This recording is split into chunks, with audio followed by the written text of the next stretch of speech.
प्रमुखाशी महाराष्ट्रातील rickshaw taxi चालकांना कल्याणकारी मंडळ झालेलं आहे जे ऑनलाईनवरनं अर्ज भरायचे आहे. आता बघा तुम्ही गुगलवरनं जरी तुम्ही बोलला आनंद दिघे कल्याणकारी मंडळ, तर आता हे आनंद दिघे कल्याणकारी मंडळ हे बघा ऑनलाईन आपण चालू केलेले आहे, माझ्याच मोबाईलवरनं केलेली आहे.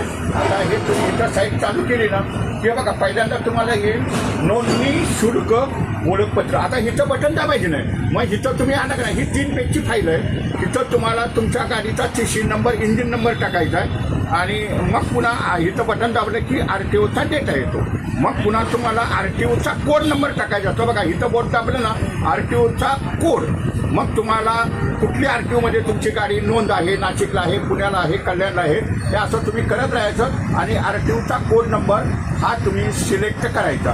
त्यानंतर हे कोड नंबर तुम्ही सिलेक्ट झाला की मग तुम्हाला पुढचं आता वाहन तुम्हाला हे करावं लागेल, पुढचं पेज. म्हणजे ही 3 पेज असल्यामुळं तुम्हाला पुन्हा फोटो वगैरे हे करावं. आता हे नेक्स्ट पेज बघा, हे नेक्स्ट पेजला आलं तुम्हाला, म्हणजे RTOचा तुमचा डेटा मिळतो. मग तुम्हाला RTOचा कोड टाकला की अशी ही 3 पानाची ही पेज आहे. आता बघा हे दुसरं पेज आपण खोलूया.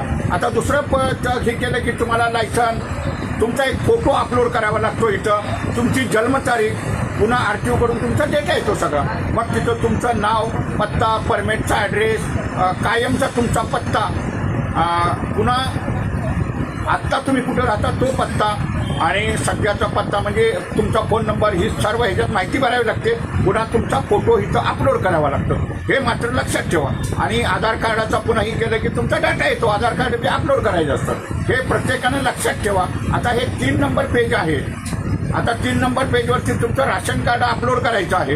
हे इथं पुन्हा बटन दाबला की डाटा येतो. तुमच्या जोडीदाराची माहिती, म्हणजे आपल्या वारसाची माहिती ही इथं भरायची आहे. मग पत्नीचं वगैरे हे आपण नाव टाकायचं, आपलं वारसदार कोण, त्यांचं वय वगैरे, ही सगळी डिटेल माहिती तुम्ही भरली ना की तुमच्या वडिलांचं नाव, म्हणजे आपल्या कौटुंबिक माहिती त्याच्यात भरायची आहे. आणि तुम्ही मोबाईलवरनं भरू शकता.